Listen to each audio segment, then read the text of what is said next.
La semaine dernière, le pape s'est rendu dans une église luthérienne de Rome et avec un pasteur luthérien, il a présidé la liturgie de la parole. Un autre petit mais significatif pas en avant sur la voie de l'écuménisme. Dans Chroniques du Vatican, nous parlerons aujourd'hui de la visite du pape et des grandes questions touchant le dialogue écuménique. I'm Cindy Wooden, Catholic News Service Rome correspondent. And I'm John Davis, CNS Rome Bureau Chief. La visite du pape à cette petite paroisse luthérienne allemande est un des événements œcuméniques qui aurait autrefois fait la une de tous les journaux. Mais beaucoup de gestes de Benoît XVI ont déjà été accomplis avant lui.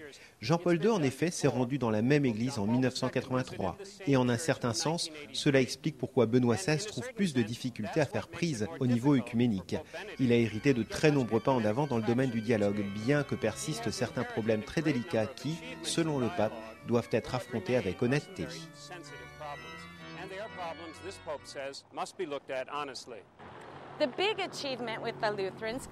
Un résultat positif avec les luthériens remonte à il y a plus de 10 ans, quand les églises catholiques et luthériennes aboutissaient à un accord sur la question du rapport entre la foi et les bonnes œuvres qui les avait divisés pendant presque 500 ans.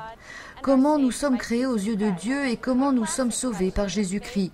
Ceci a conduit à un rapprochement, mais sans arriver jusqu'au partage du sacrement de la communion, qui est la raison pour laquelle la liturgie présidée par Benoît XVI n'incluait pas l'Eucharistie. Le pape a résisté aux invitations à partager la communion. Et parlant aux luthériens, il avait l'air de dire « Ne regardons pas cela comme un verre à moitié vide ». Le pape a par ailleurs dit que pouvoir prier, chanter les hymnes et écouter la Sainte Écriture ensemble méritait déjà reconnaissance. Les grandes questions qui doivent être résolues avec les luthériens et les autres protestants touchent des domaines fondamentaux comme la nature et la fonction de l'Église et le ministère. La grande préoccupation des catholiques est de voir la tendance des églises protestantes à ordonner les femmes ministres et évêques.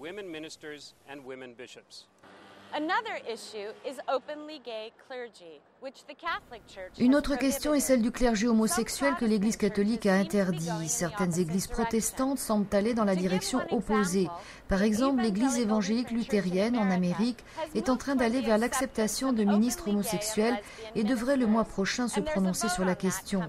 Ces nouveaux problèmes n'étaient pas prévus quand Martin Luther a rompu avec l'Église en 1517 et ouvert la Réforme. And set in motion the Reformation.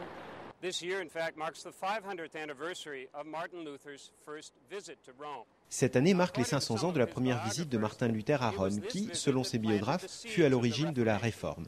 On dit en effet que Luther a été choqué par la corruption qui y régnait, notamment en ce qui concerne la vente des bureaux de l'Église et les indulgences.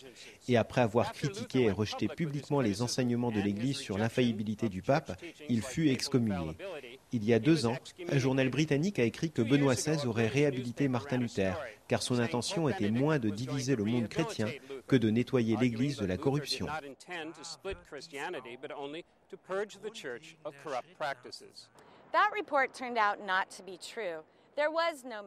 Il s'est avéré ensuite que ce que disait l'article n'est pas vrai.